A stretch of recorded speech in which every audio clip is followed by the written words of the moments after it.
Hello and welcome to Professor Kev Show. I got my friend Gia with us from You're Not Alone. Good Hi, afternoon, Gia. How everyone. you doing?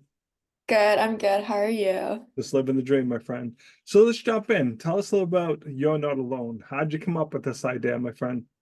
I started You're Not Alone when I was a freshman in high school. So that was back in 2020, which is when the pandemic hit. I felt very alone, obviously, as a lot of teenagers did, in my struggles and lacked that social connection. So I decided to create a community of teenagers where we would write blog posts to encourage each other throughout this difficult time. People could create artworks and just express themselves and build a community where we lacked a physical one. Now, when I saw your profile on LinkedIn, you had a lot of people participating in this. Yeah.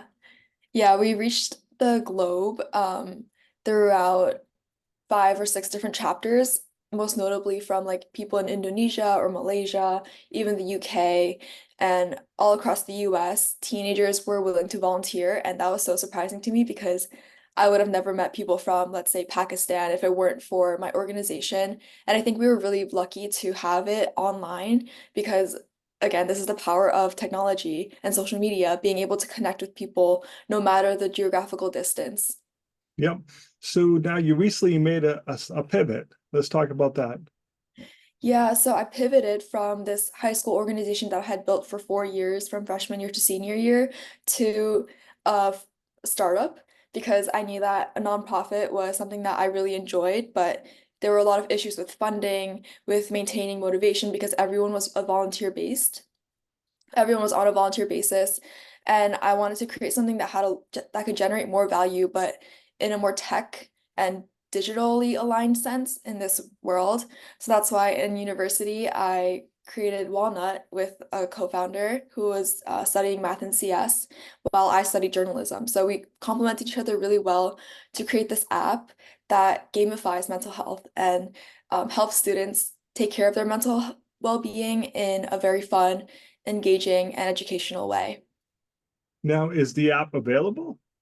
No, this is an idea that we just came up with, and we worked on for the past year. So we're gonna keep continuing to work on it. We won a few pitch competitions, so I think we're on a really good track to have this backing and support from our university to keep working on it.